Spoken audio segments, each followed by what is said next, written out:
What a time to be a movie goer. Just saw A Quiet Place 2.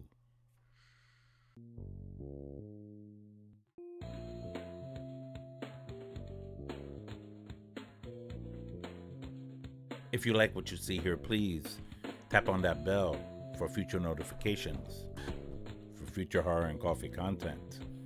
Also, subscribe. It would be great. Okay, the algorithms got to keep on going. You know, I love what I do here. I do this because I enjoy it. I love reviewing horror movies, talking horror, talking Star Wars, talking other forms of entertainment, mainly horror. That's the base. But I'm flexible. I'm flexible. I talk about Star Wars and stuff like that, lightsabers. So, let me tell you, this has been getting really, really good. Movies are coming out like crazy now. The pandemic is slowing down. People are going back to the movie theaters. We thought it might have been potentially the end of movie going, but people want to go out. People want the experience because there is an experience to this. I should just make a whole video about that. But I saw A Quiet Place 2 this past weekend, and as did a lot of people.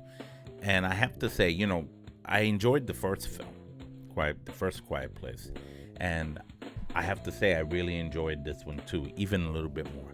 Directed by John Krasinski, who directed and starred in the first one. For those of you who know his fate in the first one, you know it. I'm not going to really give off much here for those of you who haven't seen it and would still like to get to know the characters, get to know the story. Let me give it to you in a real quick thing. It's basically an alien invasion, of creatures that cannot see, but they can hear really good. The trailers say kind of give you that. Like that's why everybody has to be really quiet. That's why no noises can be made because those things can hear things from like I think by miles away. But it brings back even John Krasinski himself in the early part of this film, Emily Blunt, Cecilian Murphy, Noah Jupe, and Millicent Simmons, who plays the deaf girl. Her name was Reagan. It's funny. I kept on looking at Cillian Murphy's character, and I kept on like, who is this? I've seen him before, and then I realized, oh snap, that's Scarecrow from Batman Begins. I loved this movie. This movie had me on the edge of my seat, just like the other one. Like people were tense. You know what's funny about this movie? I have to say, and I had the same vibe from the first film. In the theater, people it's called A Quiet Place for a reason, right? Because you have to be quiet, otherwise the monsters will come get you, right? Real fast, real quick. They're very agile. But in this, when I was in the theater, people were so quiet. It's as if they were quiet. They were afraid of making noise.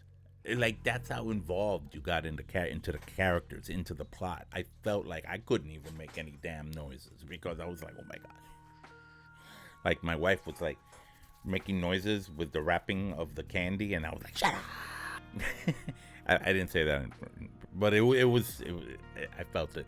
I mean, my goodness, it was fun. It was so tense, you know. It was quiet when it had to be quiet, but it was when the noise happened, you knew there was gonna be an issue. I appreciated how in the last film it kind of like showed you towards the end of the first film how it gave you clues on newspaper clippings how this happened. I like the beginning of this movie, and this is the only giveaway I'm probably gonna give, show here. But you kind of see it in the previews too. That's why I'm having no problem with it. You kind of see like a flashback of how it started, like really started, like how that particular family and that who lived in that particular town experienced the invasion firsthand on their own turf. Like it kind of gives you more of a backdrop of how things went down.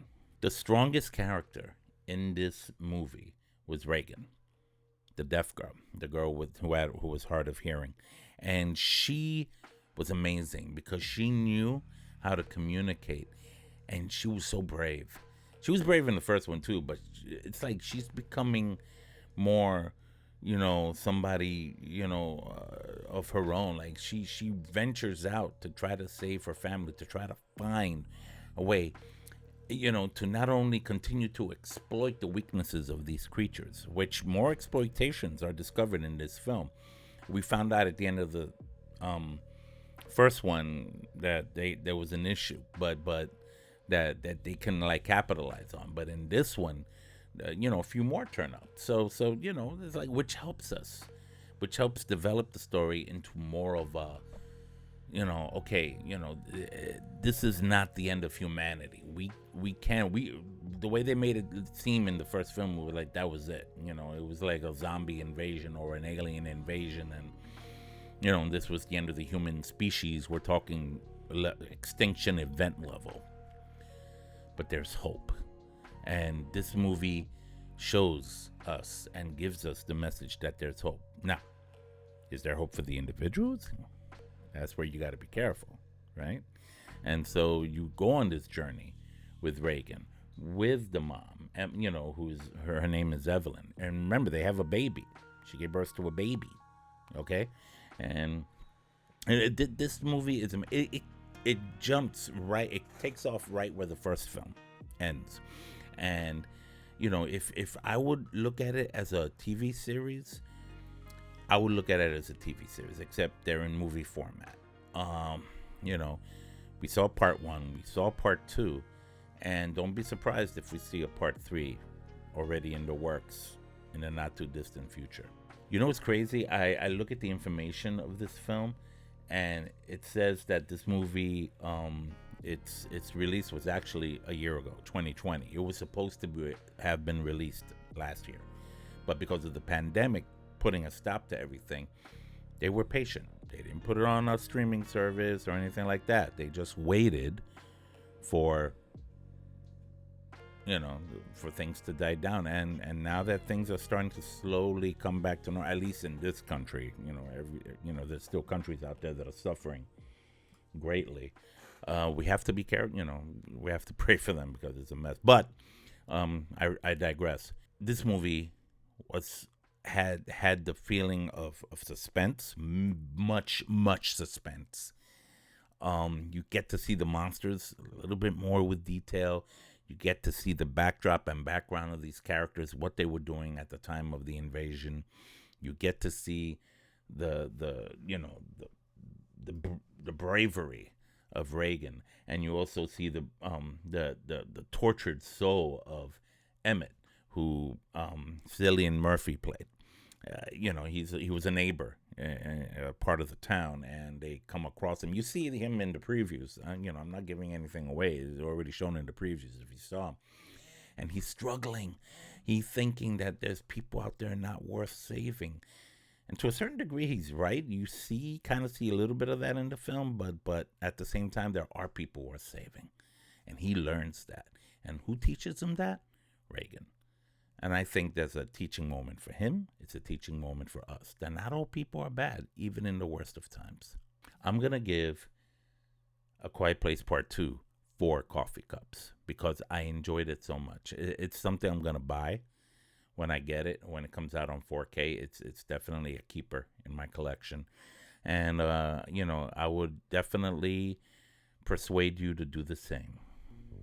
All right, there you have it, guys. My review of A Quiet Place Part 2. What are your thoughts on it? If you've seen it yet, talk to me, comment below, and share with me your thoughts and ideas about this new movie, one of many that is being released right now in 2021 at the sunset of a year-long pandemic.